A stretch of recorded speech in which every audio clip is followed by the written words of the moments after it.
Welcome to the movies, pal. You're from the neighborhood Master Chaos, back with you once again for a new review of a Vinegar Syndrome title. Now, we're in July 2021. I've got the package, and it's time to dig in to the three titles that were released that month, and we'll start off with a pretty sweaty little film. Did I mention I have a new intro? Because I do.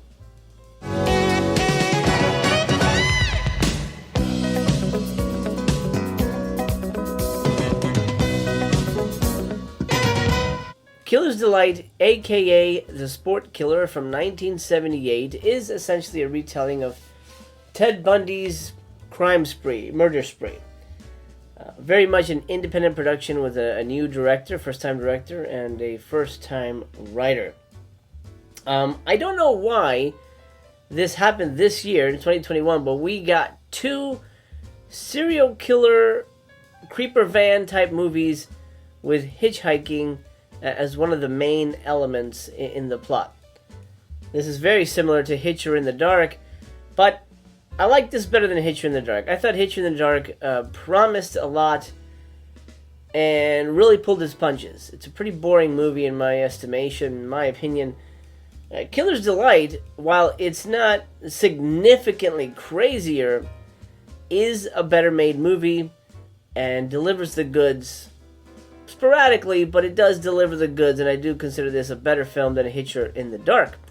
There's not as much nudity, but the nudity in this is actually quite amazing. It's brief, but you're like, holy god damn. That came out of nowhere, and it was much appreciated.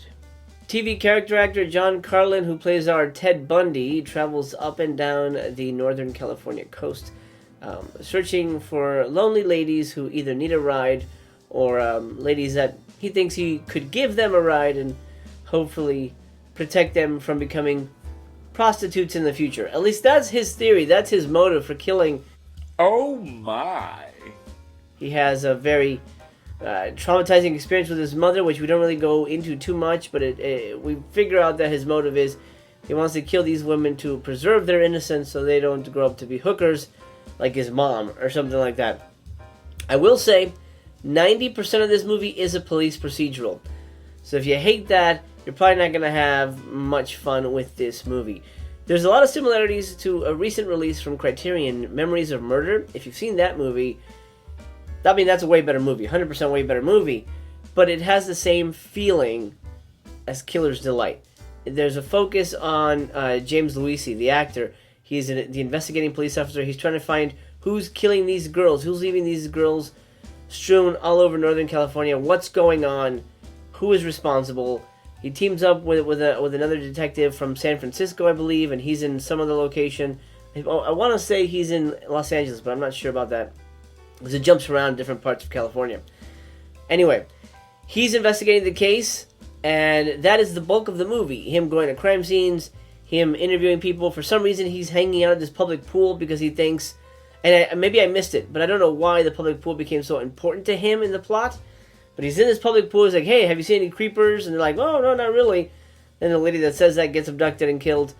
It's fine that it's a procedural, but just know that it's very much a detectives looking at a map, detectives looking at autopsy photos, detectives trying to piece together crime scenes.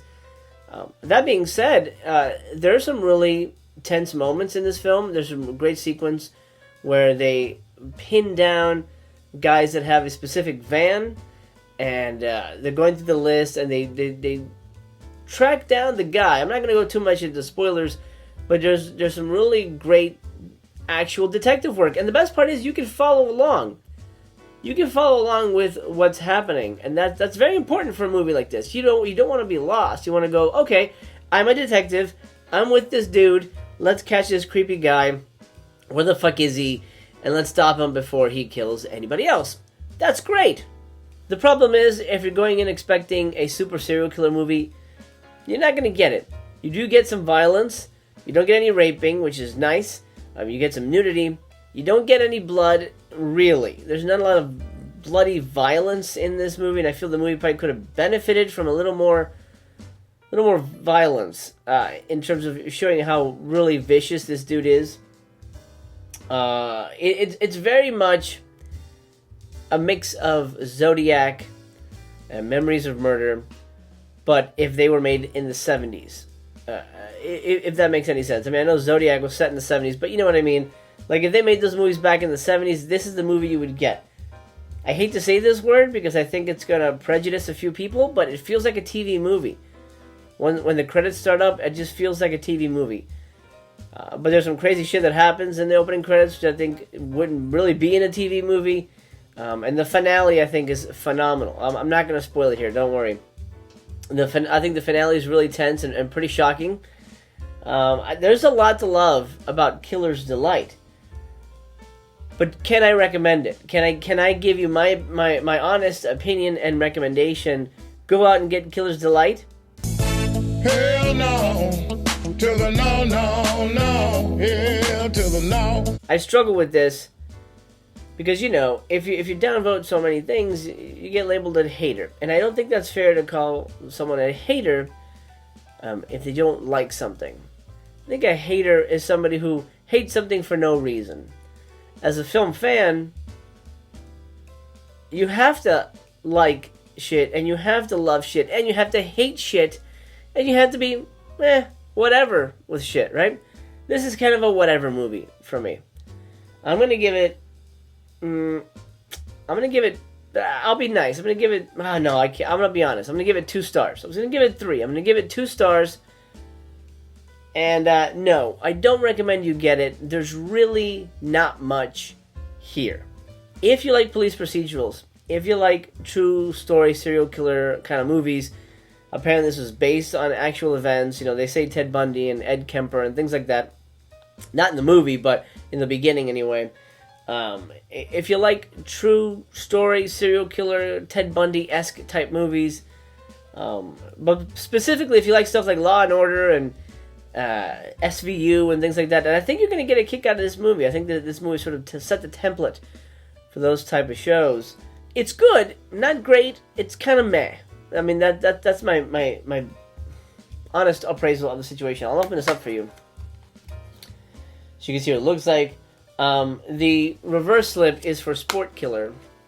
There's that one right there with the kind of weird 70s logo kind of drawing there. It looks like it would be on a t-shirt. I don't know why that feels like a t-shirt design to me. Tons of special features on this. An interview with the director. You get a commentary with the director and an interview with the writer and cinematographer and one of the actors.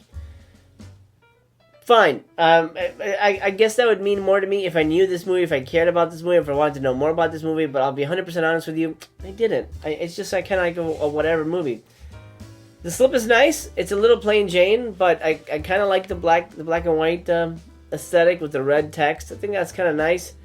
It's a little plain, but then it kind of speaks to the movie too. The movie is a little plain, and you have to wonder, why did they pick this movie? Why did they think that Killer's Delight was ripe for rediscovery?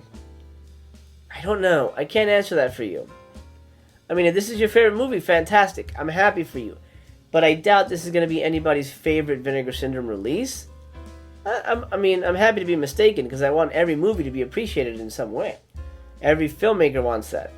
In my appraisal, it's a 2-star movie, and it's nothing I'll ever really want to rewatch. I am dead inside. Well, that'll do, Bugaboo. Time to close the theater down. Did you get Killer's Delight? Have you seen it? Did you love it? Did you hate it? Let me know. This is a two-way conversation. I want to hear your opinion. I've said my piece. Now it's your turn. I'm very curious. If you loved it, let me know why it struck you as a very special movie. Because then maybe I have to rewatch it with fresh eyes. I didn't hate it. I thought it was a very entertaining movie and a well-made movie. It's got some really great shots. I mean, the film for a first-time filmmaker, you got some great, dolly shots, moving camera. There's some great angles. The camera is where it needs to be. It's very well made. But it also doesn't really deliver the goods. I mean, it's no Henry Portrait of a Serial Killer, and it's nothing like that.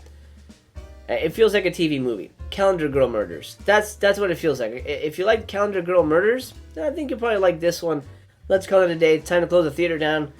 I hope you've enjoyed this review of Killer's Delight from the Vinegar Syndrome July 2021 package. My friend, I love you. I love you just the way you are. Take care of yourself. Remember, it gets better. I promise you. Hang in there for me. And hang in there for yourself. Until we meet again, I've got to pull the curtain across the silver screen here. Close everything down. And we'll talk soon. Because the theater is closed for now.